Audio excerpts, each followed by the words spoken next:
Oh shit, is that Jim Carrey? I come to make an announcement. Shadow the Hedgehog's a bitch. Hello and welcome to another episode where the host's favorite video game movie for 5 years of their life was Pixels. Today, I want to talk to you about video games and other media. To begin with, I would like to talk about video game adaptation. You know, This is a crafting table. so what is a video game adaptation? Well, I take it as using ideas and IP from a video game and adapting into a movie. Whoa. But why would somebody adapt a video game? My favorite reason is that everything is already there to adapt. While yes, they often deviate, they already have their concept. The idea that you could just take everything from an established franchise is just too fucking good to pass up. There are other ideas that could be explored better through another medium, or to fix one of the biggest issues developers have is to control the player's camera. Like, look at the Fallout show. It's telling a new story. It's still Fallout. But let's be honest, it's because there's a base audience, and they want to use it as a baseline to get enough hype around for normal people to go and watch it. That's where we could talk about the first issue with movies adapting video games. Well, I mean, you could say the same thing for books, but that's not what this video is, dear viewer. Respecting the source material. When adapting a piece of fiction, you want to focus on what would work in a different medium. A Fortnite Battle Royale match, as it plays out in game, would not be as good in any other context than within the game. But centering it around a story point within a universe, and it takes place within the Battle Royale setting, it could be an okay idea. An adaptation does not need to be beat for beat. It just needs to take the context of what world it's in, and respect what it's adapting. I'm not asking for the Minecraft movie to have pixelated textures. And I'm not saying beat for beat is bad. You just need to understand, I'm not here to watch the protagonist play the freaking game. There needs to be other substance. Let me give you a lesson in video game adaptations. The first video game adaptation film was in October of 1998. Mirai Ninja or Cyber Ninja in the United States, which premiered at the Tokyo International Fantastic Film Festival, was a direct-to-video film.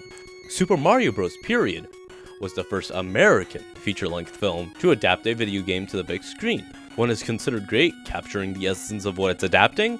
The other, Super Mario Bros. Period of 1993. The movie is a slap in the face for people who like the series. Following the release of El Videojuego, many producers tried to purchase the rights to produce a film based on the game. The one that was originally approved in 1998 was to make a film out of the Super Mario Bros. Super Show, but it was never produced. In 1990, Dustin Hoffman attempted to purchase the rights to produce a film with himself as Mario, and Danny DeVito as Luigi, but due to scheduling conflicts, Danny DeVito could not make it. Jake Eberts purchased the film rights and started developing an adaptation directed by Penny Marshall. This is a good example of a loose adaptation and a bad adaptation. Nintendo proceeded to not make another Super Mario Bros. Movie for 3 decades. I believe this shaped how people viewed video game adaptations as a whole for a long time, at least for cinema. People on messaging boards say the writers were probably on drugs. In recent years, we've had some amazing movies, especially with some people who have made the games getting a bigger role in the newer adaptations. For example, the Sonic movie. Takashi Iizuka, according to IMDb, was the Sonic character supervisor from Sega. And I find this interesting. They're meant to establish design standards and maintain consistency throughout the production of the characters. Not only did they listen to the designers, they listened to the fans of the franchise.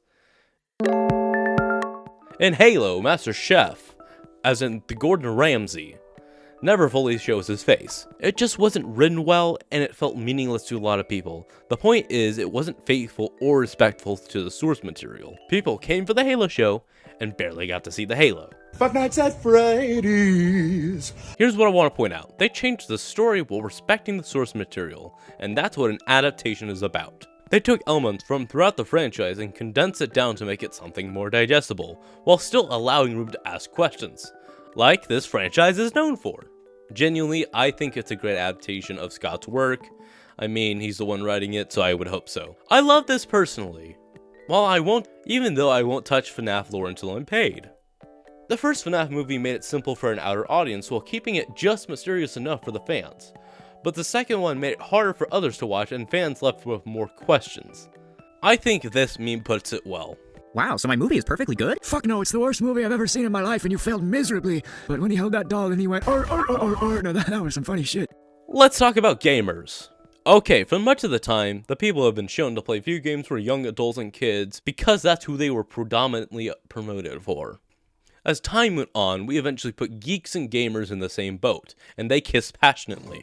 But they were also portrayed fatter and the not leaving your mother's basement type of person. And while it's still done today to an extent, it's more tastefully done. A good example I can think of is Make Love Not Warcraft, a primetime Emmy awarded episode.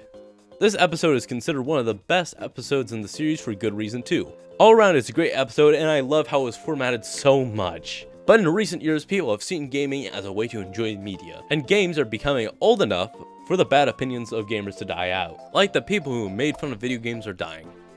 They are old, or are just being straight up ignored for being uneducated. Nowadays, gaming is in the zone for everyone. The media is a good example for how it looks.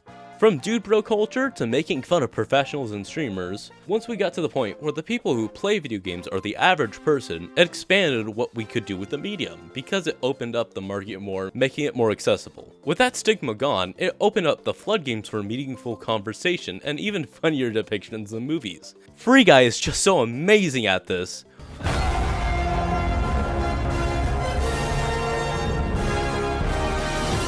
What the shit?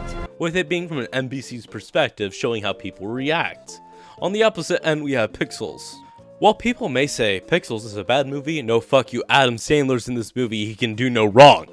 With it being another nostalgia bait movie, he's dunking his Kong to see who Nintendo's first. This character is played by Peter Dinklage, who Eddie, the Fire Blaster plant, is based on Billy Mitchell. He's famous for maybe cheating on Pac-Man and Donkey Kong, but at this point it really doesn't matter because his scores have been surpassed for each, but they keep him for historical accounts. But what I'm more interested in is how he's presented within the media. Like, did you know he tried to sue Cartoon Network for how he was presented in the regular show? Yeah, after he loses a show, he explodes.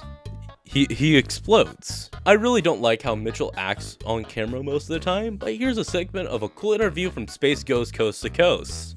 On today's show, the first man to achieve a perfect score on Pac-Man and 1,000,000 points in Donkey Kong. His parents must be brimming with pride. Okay, so back to Pixels. This is a movie I looked at fondly at a young age, probably because video game go burr. But this movie is horrible, not only in the way that movies are just bad, but actively harmful. I'm sorry, what? This movie goes into stereotypes of gamers, being freaks, and is also sexist. Because women can be gamers, which means they should be treated with less respect and be the love interest of Adam Sandler in a movie about video games called Pixels. Released in 2015, the same year the United States legalized gay marriage across the board. Anyways, congratulations on your transition, Cubert, and I'm done with this video.